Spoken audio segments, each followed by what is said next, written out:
News of Israel's victory spread like wildfire. Gibeon, a great city, tricked Joshua into a peace treaty, fearing annihilation. 5 Amorite kings, rulers of Jerusalem, Hebron, Jarmuth, Lachish, and Eglon, formed an alliance to crush Gibeon for its betrayal. Joshua, bound by the treaty, marched through the night from Gilgal, his army moving swiftly under the cover of darkness. At dawn, Israel launched a surprise attack near Gibeon. The Amorite forces, caught off guard, scattered in chaos, their chariots useless on the rugged terrain. As they fled down the descent of Beth Horon, God intervened with a cosmic display of power. Hailstones rained from the sky, massive and deadly, striking the enemy with precision. More died from hailstones than Israel's swords, a testament to the Lord's dominion over creation. But the day was slipping away, and the enemy still fled. Joshua, standing on a ridge overlooking the valley of Aon, lifted his voice in a bold prayer. Sun, stand still over Gibeon.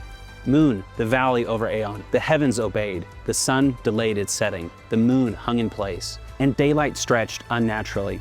Some say for nearly a full day. Israel pressed the battle, cutting down their foes until none remained.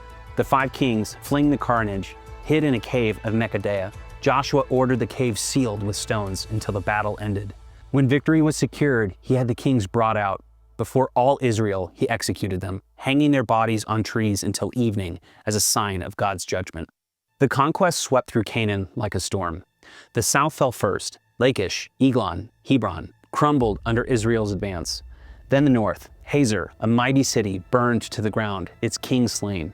The Anakim, giants who had struck fear into the spies 40 years earlier, were driven from the hill country, their strongholds in Hebron and Debir claimed by Caleb. Yet the conquest was incomplete.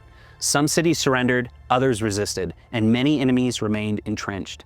The land was allotted to the tribes: Judah in the south, Ephraim and Manasseh in the north, and Caleb, Hebron.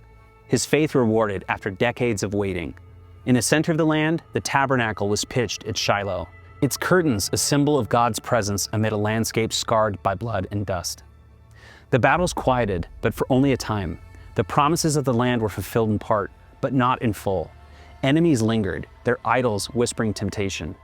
Israel stood at a crossroads, their inheritance secured by God's power, but its preservation dependent on their faithfulness.